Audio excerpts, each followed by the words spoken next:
Good morning on this first Sunday in Lent. So here we are, another very sacred, solemn time of year. Just a couple months ago we did Advent and Christmas, and now we're going to do Lent and Easter. And as always, the first Sunday in Lent is always dedicated to the temptation of Jesus in the wilderness. And so, really, there's going to be two parts to this reflection this morning. First is just a brief description of the first temptation of Jesus. So he's baptized, and immediately the Spirit leads him out into the wilderness, which is meant to follow the pattern of the Hebrew people in the book of Exodus. So they, in a way, are washed through the waters of the Red Sea. They become a new creation. They become, like, in a way, God's special, sacred, holy people. But before they can enter into the promised land, they have to spend some time in the wilderness. They have to prepare. They have to be trained, because the jump from slavery to free people, believe it or not, is not an easy one. You'll see constantly throughout the book of Exodus the people's desire to go back into slavery. It's much, I guess, in their eyes, safer, comfortable.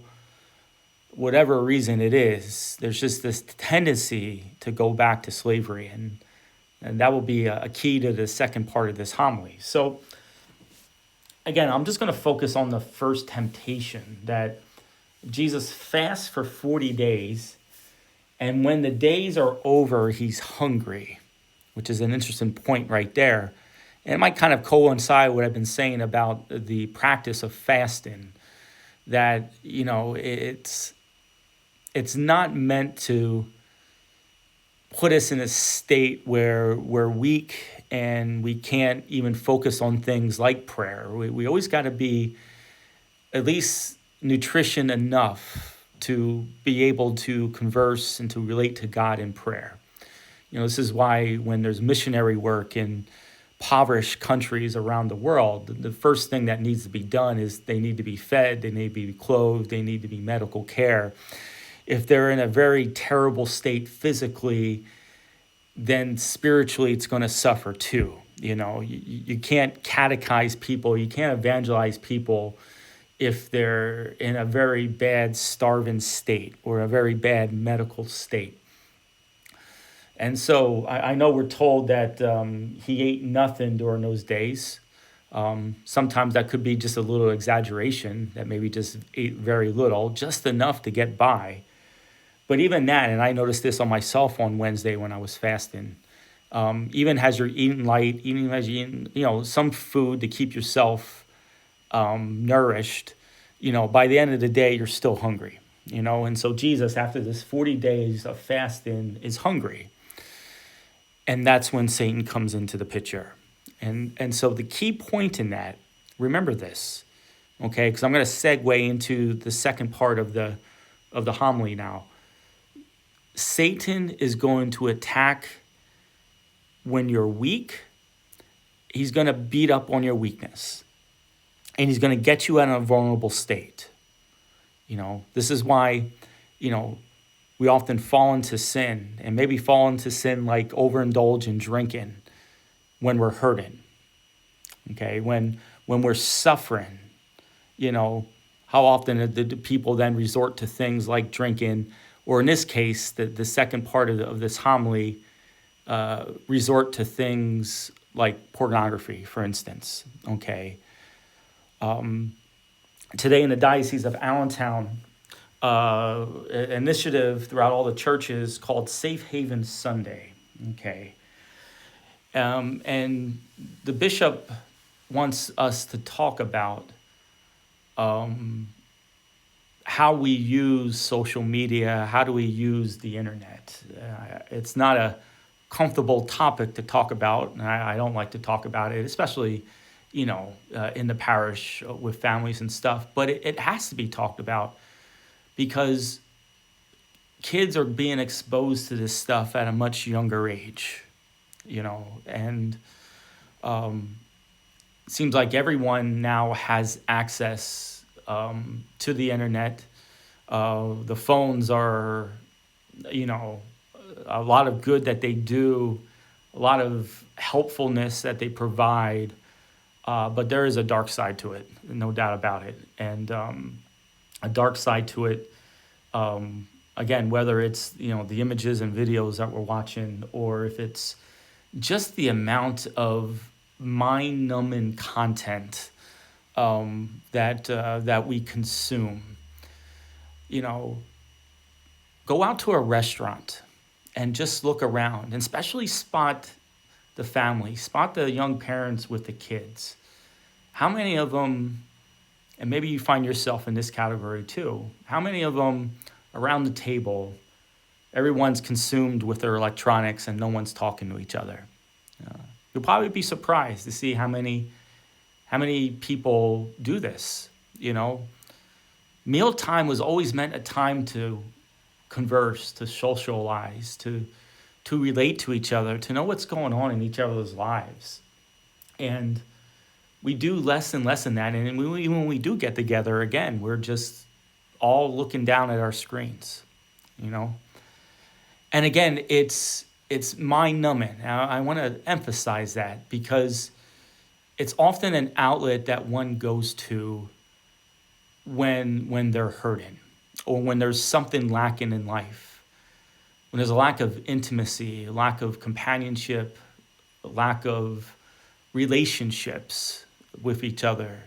It's when one's depressed, one's anxious, one's having a bad day, that then one consumes, again, the dark side of the internet.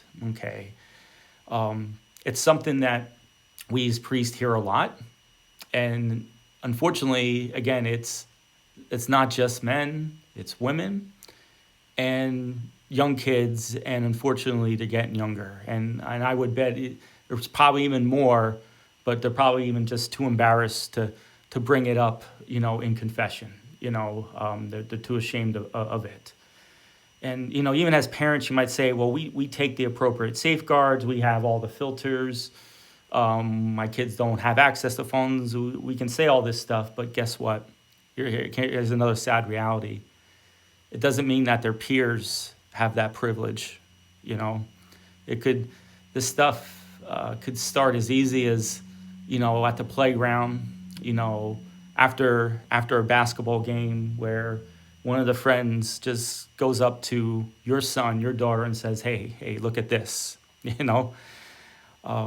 and it's a problem because it's very addictive. So there's a lot of science behind it, where the brain shows similar signs as one suffering a drug addiction, So it's getting to a point now where even one says, well, I have control of it, I can deal with this. But again, the science, the neurology behind it says the more and more you're ingrained in it, the more you use it, the more you're going to show the chemicals in the brain show similar patterns as one suffering from like a heroin addiction, and that's the scary part in all this. But in this year of hope, there is hope. You remember the virtue of hope is, desire in heaven is the source of our happiness, and God's going to do whatever it takes to get there. And so in our diocese, there's a website that the diocese put up. The address is AD, as in the Allentown Diocese, adlumenchristi.com. Hold on a second, let me make sure I got that right here. .org, I'm sorry, it's a .org, not a .com. Tons of resources for parents, for people struggling with all this stuff. All there, just tons of material. I'm looking at it right now. That call your attention to. At the parish, we got a whole bunch of books for parents. I forgot what the name is offhand. I'll have to grab a copy of it. But your local parish should have some books available. That book is also available online as well. You can get it in electronic format.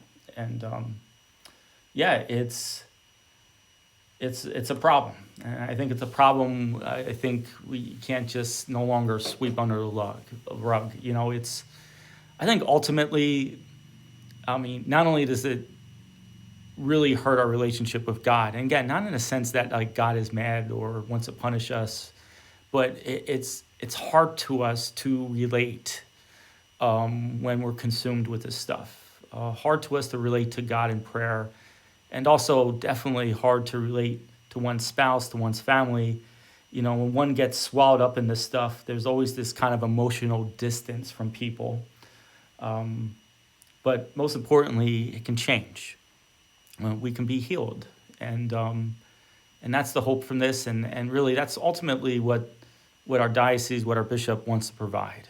You know, so ask to take it seriously, or at the very least, just pray for someone who's going through this stuff. And hopefully, this Lent season can be transformative, and definitely transformative as we deal with this very serious and vast problem.